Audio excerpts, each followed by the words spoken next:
कहते हैं जब भगवान इंसान की परीक्षा लेते हैं तो कभी-कभी उससे उसकी सबसे प्यारी चीज भी छीन लेते हैं। लेकिन शायद वही मुश्किलें इंसान को उसकी असली मंजिल तक भी पहुंचाती हैं।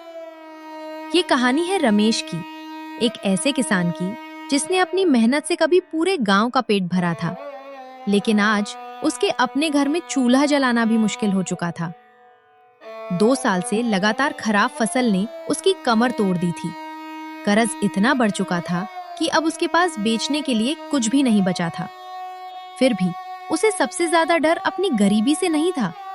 डर इस बात का था कि कहीं उसकी छोटी बेटी की मुस्कान हमेशा के लिए उससे छिन न जाए। घर की हर चीज धीरे धीरे खत्म हो चुकी थी, लेकिन एक माँ की उम्मीद अभी भी खत्म नहीं हुई थी। सीता जानती थी कि अगर उसने हिम्मत छोड़ दी तो पूरा परिवार टूट जाएगा। चलो, आज भी कुछ न कुछ बना ही लेते हैं। माँ, आज रोटी मिलेगी ना? कई बार माँ की मुस्कान उसके दिल का सबसे बड़ा दर्द छुपा लेती है। हाँ बेटी, आज भी मिलेगी, और सबसे पहले मेरी गुड़िया ही खाएगी। सुबह से शाम हो गई थी। रमेश ने पूरे गांव में काम ढूंढा, लेकिन आज भी किस्मत ने उसका साथ नहीं दिया। खाली हाथ लौटना उसे तकलीफ नहीं देता था। तकलीफ इस बात की थी कि घर पहुंचते ही उसकी बेटी सबसे पहले उसके हाथों की तरफ देखती थी। पिताजी, आज भी काम नहीं मिला। रमेश चाहता तो झूठ बोल सकता था, लेकिन उसने अपनी बेटी को कभी झूठ बोलना नहीं सिखाया था। नहीं बेटी, आज भी नहीं मिला, लेकिन मैं वादा करता हूँ, बहुत जल्द सब ठीक हो जाएगा। रमेश अपनी बेटी से वादा तो कर चुका था, लेकिन उसे खुद भी नहीं पता था कि वो ये वादा पूरा कैसे करेगा। और शायद भगवान ने भी उसके लिए कुछ ऐसा लिख रखा था जिसकी उसने कभी कल्पना भी नहीं की थी। रमेश, बहुत हो गया इंतजार। आज हिसाब पूरा होगा। रमेश समझ चुका था, आज सिर्फ कर्ज की बात नहीं होने वाली थी। आज उसकी जिंदगी का सबसे बड़ा फैसला होने वाला था। धनराज की आवाज सुनते ही रमेश समझ गया था कि आज बात सिर्फ पैसों की नहीं होगी। पिछले 2 सालों से वो हर बार किसी तरह साहूकार को मना लेता था, लेकिन इस बार धनराज के चेहरे पर रहम नहीं, फैसला लिखा हुआ था। क्या सोच लिया रमेश? मैं हमेशा तुम्हारा इंतजार करता रहूंगा। रमेश जानता था जिस इंसान के सामने वो हाथ जोड़ रहा है, उसे उसके आंसुओं से नहीं, सिर्फ पैसों से मतलब था। सेठ जी, बस थोड़ा सा वक्त और दे दीजिए। मैं मेहनत करूंगा, दिन रात एक कर दूंगा, आपका एक एक रुपया लौटा दूंगा। मेहनत? 2 साल से यही सुन रहा हूं मैं। रमेश को याद आने लगा कैसे उसने अपना खेत बेचा, कैसे बैल बिक गए, कैसे उसकी पत्नी के गहने भी एक एक करके चले गए, लेकिन कर्ज फिर भी खत्म नहीं हुआ। सेठ जी, हमारे पास अब कुछ भी नहीं बचा।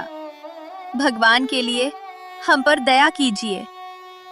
जिस घर को देखकर किसी गरीब का दिल रो पड़े, उसी टूटे हुए घर में भी धनराज को अपना फायदा दिखाई दे रहा था। कुछ नहीं बचा। गलत कहा तुमने। ये घर अभी भी बचा है। माँ, क्या ये हमारा घर भी ले लेंगे? माँ होना दुनिया की सबसे बड़ी ताकत भी है और सबसे बड़ी मजबूरी भी, क्योंकि अपने बच्चों के सामने माँ चाहकर भी टूट नहीं सकती। सेठ जी, ये घर मत लीजिए, यही हमारी आखिरी पहचान है। गलती तुम्हारी है। कर्ज लिया तुमने, अब कीमत भी तुम ही चुकाओगे। सुन लो सब, आज से ये घर मेरा हुआ। उस एक वाक्य ने रमेश से सिर्फ उसका घर नहीं छीना था, उसकी सालों की यादें, उसकी मेहनत, उसकी पहचान, सब कुछ उसी पल बिखर गया। कल सूरज निकलने से पहले अगर तुम लोग इस गांव में दिखाई दिए तो अच्छा नहीं होगा।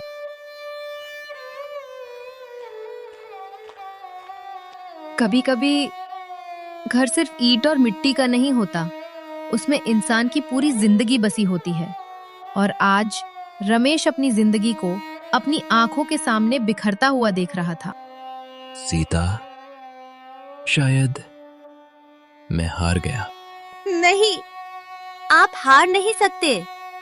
घर छिन गया है, लेकिन जब तक हम तीनों साथ हैं, हमारे पास सब कुछ है।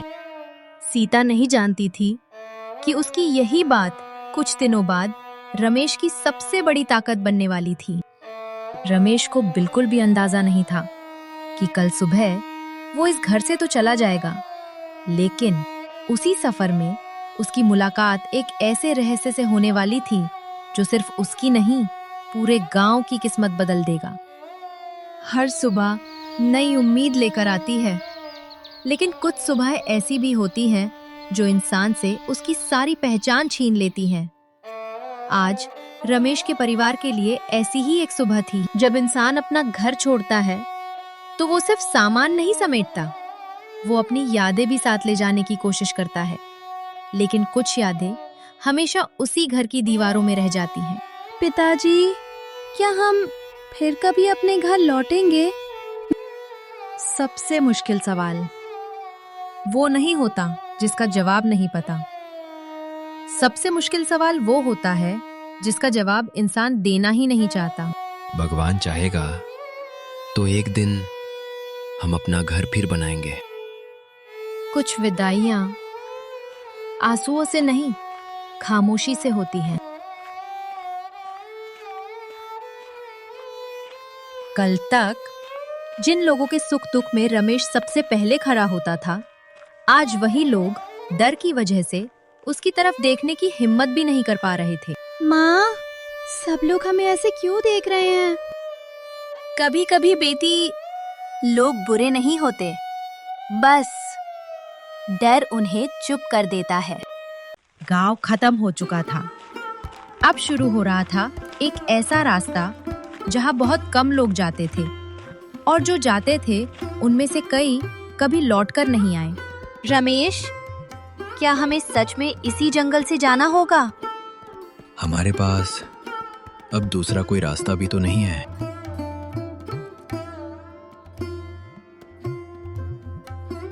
हर कदम के साथ जंगल और खामोश होता जा रहा था, लेकिन उस खामोशी के पीछे कोई था जो काफी देर से इस परिवार को देख रहा था। पिताजी, मुझे ऐसा क्यों लग रहा है जैसे कोई हमें देख रहा है? डर मत, शायद तुम्हारा वहम होगा। रमेश ने बेटी को तो दिलासा दे दिया, लेकिन सच तो ये था कि वही एहसास उसे भी होने लगा था।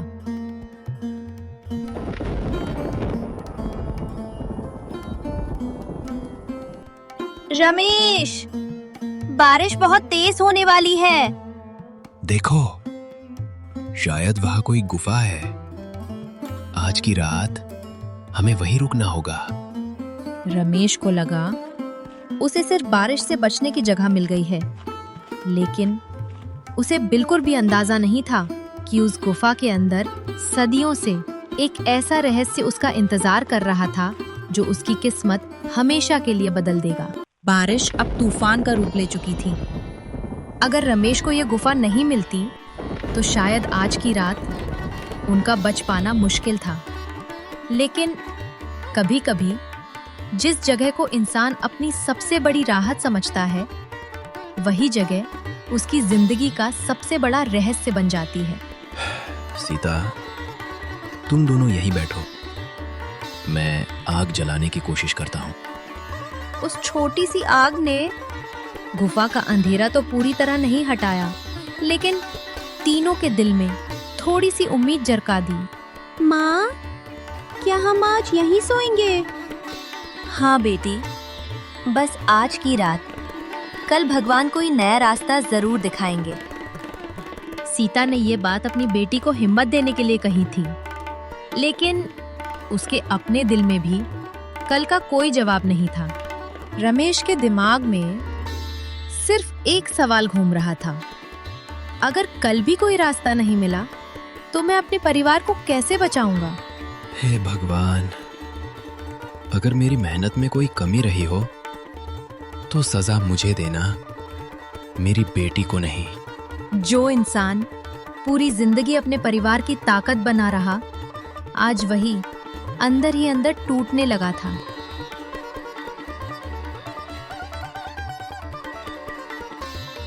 पिताजी, उधर वो रोशनी कैसी है? रमेश, मत जाइए, मुझे अच्छा नहीं लग रहा। अगर वहां कोई रास्ता हुआ तो शायद हमारी किस्मत बदल जाए। रमेश को नहीं पता था कि जिस रोशनी की तरफ वो बढ़ रहा है वो कोई साधारण रोशनी नहीं थी। सदियों से वो किसी ऐसे इंसान का इंतजार कर रही थी जिसका दिल लालच से नहीं, सच्चाई से भरा हो। बस एक कदम दूर था उस रहस्य से जो सदियों से किसी सच्चे इंसान का इंतजार कर रहा था, लेकिन उसे बिल्कुल भी अंदाजा नहीं था कि अगले ही पल कोई उसका नाम लेकर उसे पुकारने वाला है। जितना आगे रमेश बढ़ रहा था उतना ही उसे महसूस हो रहा था कि इस गुफा में वो अकेला नहीं है। कोई था जो उसे देख रहा था और शायद उसके आने का वर्षों से इंतजार कर रहा था। ये पेड़ गुफा के अंदर कैसे है? रमेश ने अपनी पूरी जिंदगी में ऐसा पेड़ कभी नहीं देखा था। उसे समझ ही नहीं आ रहा था कि वो सपना देख रहा है या हकीकत।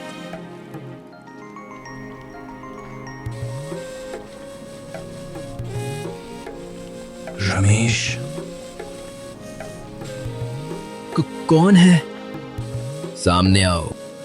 उस आवाज में न गुस्सा था न डर, लेकिन इतनी शक्ति जरूर थी कि रमेश का पूरा शरीर कांप उठा। डरो मत, मैं तुम्हारा शत्रु नहीं हूँ। पेड़ बोल रहा है। अगर कोई और होता तो शायद डरकर भाग जाता, लेकिन रमेश की मजबूरी उसके डर से कहीं बड़ी थी। तुम कौन हो? मैं इस जंगल का रक्षक हूँ। सदियों से मैं इंसानों को देखता आया हूँ, लेकिन हर किसी से बात नहीं करता। अगर तुम इतने शक्तिशाली हो तो मुझसे क्यों बात कर रहे हो?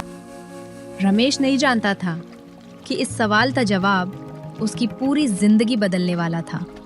क्योंकि तुमने सब कुछ खो दिया, लेकिन अपनी इंसानियत नहीं खोई। तुम भूखे रहे, फिर भी कभी किसी का हक नहीं छीना। तुम टूट गए, लेकिन बुराई का रास्ता नहीं चुना। कई बार इंसान पूरी दुनिया से अपना दर्द छुपा लेता है, लेकिन उस रात जंगल के उस रहस्यमयी पेड़ ने रमेश के दिल का हर राज पढ़ लिया था। लेकिन रास्ता दिखाने से पहले मुझे यकीन करना होगा कि तुम्हारा दिल आज भी उतना ही सच्चा है। मेरे पास खोने के लिए अब कुछ नहीं बचा। अगर मेरी परीक्षा लेनी है तो मैं तैयार हूँ। पेड़ ने परीक्षा की बात तो कह दी, लेकिन वो कैसी परीक्षा थी जिसमें रमेश की किस्मत और पूरे गांव का भविष्य दोनों छिपे हुए थे।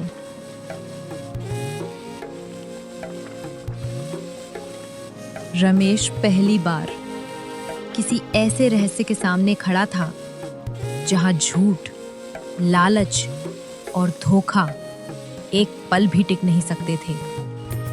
पेड़ इंसान का चेहरा नहीं, उसका दिल देखता था। रमेश, क्या तुम सच में अपनी किस्मत बदलना चाहते हो? मैं अपनी किस्मत से ज्यादा अपनी पत्नी और बेटी की जिंदगी बदलना चाहता हूँ।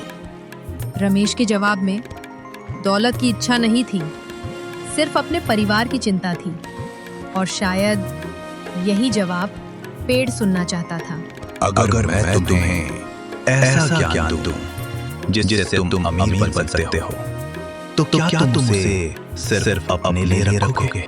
रमेश जानता था गरीबी का दर्द क्या होता है, भूखे पेट सोना क्या होता है, अपनों की बेबसी देखना क्या होता है। अगर भगवान मुझे इतना देगा कि मेरे परिवार का पेट भर जाए, तो बाकी मैं मन लोगों के साथ बांटूंगा जो आज मेरी तरह मजबूर हैं। रमेश को नहीं पता था कि उसकी यही बात उसकी परीक्षा का जवाब बन चुकी थी।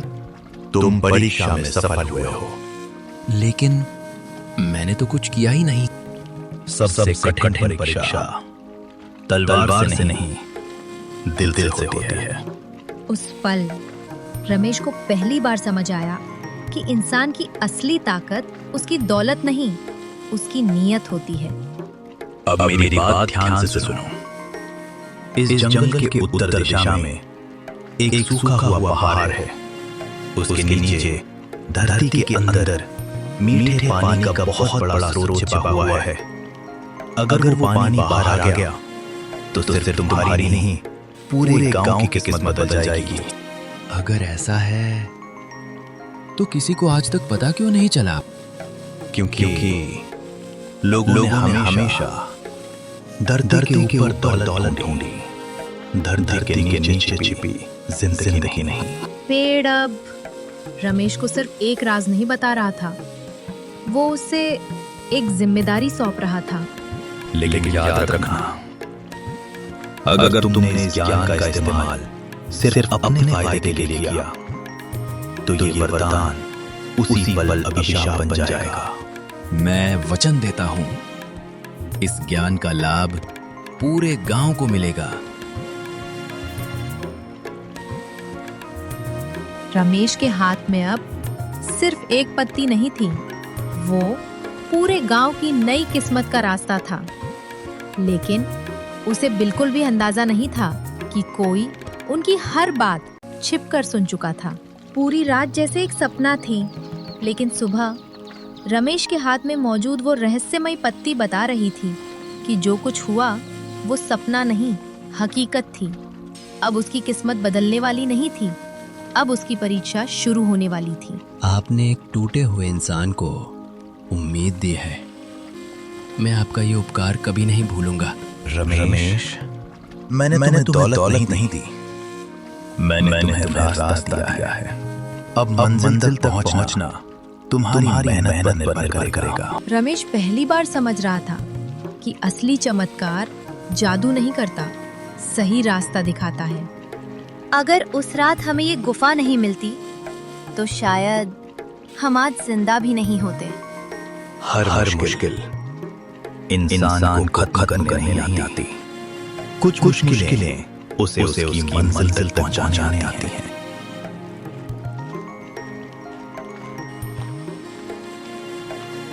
पीर बाबा, क्या आप हमेशा यही रहेंगे? जब भी तुम सच्चाई का साथ दोगी, समझना मैं तुम्हारे साथ हूँ। गुड़िया शायद इन बातों का मतलब नहीं समझ रही थी, लेकिन उस छोटी सी पत्ती को उसने अपनी सबसे कीमती चीज की तरह संभाल लिया। अब हमें उस पहाड़ तक पहुंचना होगा। याद रखना, रास्ते में तुम्हारा सामना सिर्फ पत्थरों से नहीं होगा, इंसानों के लालच से भी होगा। क्या कोई हमें रोकने की कोशिश करेगा? समय आने पर तुम्हें सब पता चल जाएगा। पेड़ ने नाम नहीं बताया, लेकिन खतरे की चेतावनी जरूर दे दी थी। रमेश समझ नहीं पाया कि असली लड़ाई अभी शुरू भी नहीं हुई थी।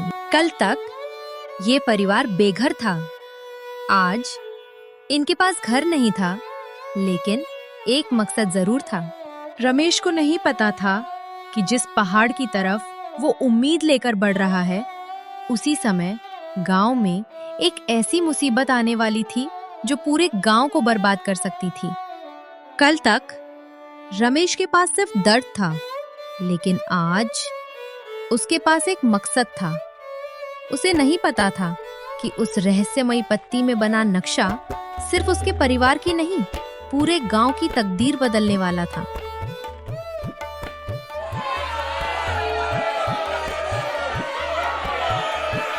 रमेश, ये आवाजें गांव की तरफ से आ रही हैं। चलो, जल्दी चलो।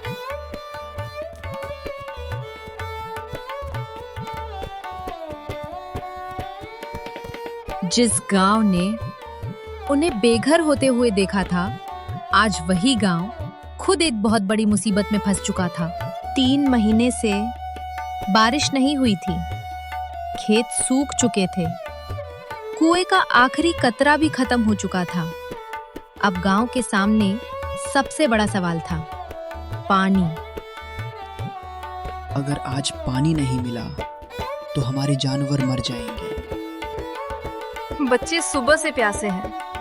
शांत हो जाओ, हम कोई रास्ता निकालेंगे। कौन सा रास्ता? सारे कुएं सूख चुके हैं, अब भगवान ही बचा सकता है। जब इंसान के सारे रास्ते बंद हो जाते हैं, तब उम्मीद भी धीरे धीरे दम तोड़ने लगती है। धरती के नीचे मीठे पानी का एक बहुत बड़ा स्रोत छिपा है। जिस बात को रमेश ने पूरी रात एक रहस्य समझकर संभाल कर रखा था, आज उसी बात में पूरे गांव की जिंदगी छिपी हुई थी। क्या तुम वही सोच रहे हो जो मैं सोच रही हूँ? हाँ, शायद भगवान ने हमें इसी दिन के लिए उस पेड़ तक पहुंचाया था।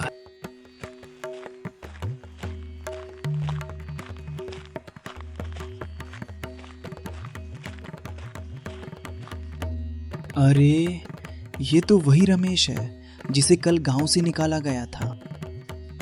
कल तक जिस इंसान को गांव छोड़ने पर मजबूर किया गया था, आज वही इंसान पूरे गांव की आखिरी उम्मीद बनने जा रहा था। मुखिया जी, अगर आप मुझ पर भरोसा करें तो शायद मैं इस गांव को पानी दिला सकता हूं। रमेश, तुम्हें पता भी है तुम क्या कह रहे हो? रमेश ने अपनी बात तो कह दी, लेकिन क्या पूरा गांव एक बेघर किसान की बात पर भरोसा करेगा या उसे पागल समझकर वहां से भगा देगा?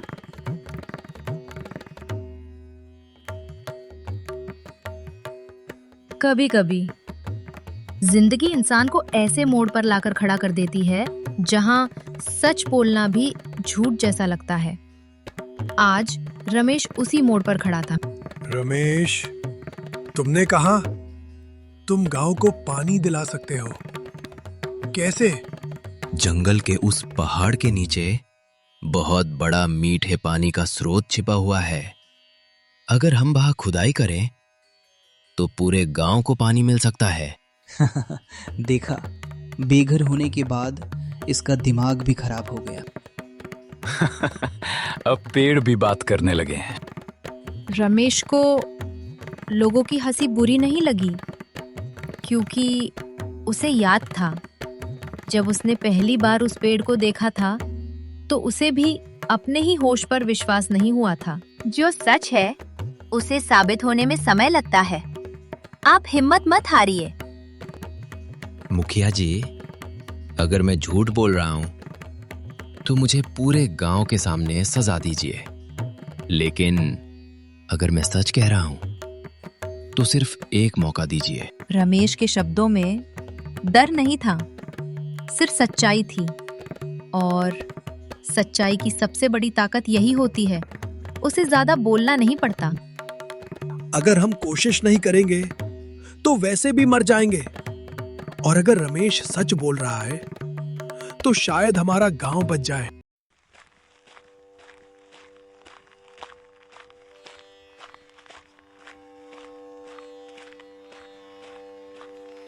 कोई खुदाई नहीं होगी। ये जमीन अब मेरी है और मेरी इजाजत के बिना यहां एक फावड़ा भी नहीं चलेगा। गांव वाले प्यास से परेशान थे, अब उनके सामने लालच भी खड़ा था। धनराज, आज बात मेरी नहीं, पूरे गांव की है। मुझे गांव से कोई मतलब नहीं, मुझे सिर्फ अपनी जमीन से मतलब है। सेठ जी, अगर पानी नहीं मिला तो क्या बच्चे भी प्यास से मर जाएंगे? एक मासूम बच्ची का सवाल पत्थर दिल इंसान को भी सोचने पर मजबूर कर सकता है, लेकिन जिस दिल पर लालच का पर्दा पड़ जाए उसे इंसानियत दिखाई नहीं देती। मुझे किसी की परवाह नहीं, जो करना है कर लो। आज फैसला होगा, डर जीतेगा या उम्मीद। रमेश को मौका मिल चुका था।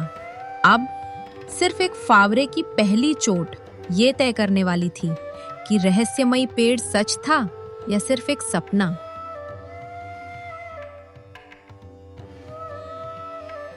रमेश, बताओ, पहली चोट कहाँ करनी है? यहीं धरती के नीचे हमारी उम्मीद छिपी हुई है। पहली चोट, दूसरी चोट, तीसरी चोट, लेकिन धरती बिल्कुल शांत थी। कुछ नहीं है यहाँ। हमने बेकार मेहनत की। मैंने पहले ही कहा था, ये सब झूठ है। पूरा गांव फिर से उम्मीद हारने लगा, लेकिन रमेश को उस पेड़ की आखिरी बात याद आ गई। रास्ता साफ रखना, विश्वास आखिरी चोट तक मत छोड़ना। जब तक मेरी सांस चल रही है मैं कोशिश नहीं छोड़ूंगा। रमेश की आखिरी चोट सिर्फ एक पत्थर पर नहीं पड़ी थी, वो धरती के सदियों पुराने राज पर पड़ी थी। पिताजी, पानी। जिस गांव में कल तक प्यास थी, आज वही जिंदगी बह रही थी। धरती ने अपना सबसे बड़ा राज खोल दिया था। रमेश, आज तुमने सिर्फ पानी नहीं दिया, तुमने पूरे गांव को नई जिंदगी दी है। रमेश, मैंने तुम्हारे साथ बहुत गलत किया। अगर हो सके तो मुझे माफ कर दो। जिस इंसान ने रमेश से उसका घर छीन लिया था, आज वही इंसान उससे माफी मांग रहा था। गलती इंसान से होती है, लेकिन उसे स्वीकार करना सबसे बड़ी बहादुरी है। मैं आपको माफ करता हूं। जिस परिवार को कभी गांव से निकाल दिया गया था, आज उसी परिवार को पूरा गांव अपना सहारा बना चुका था।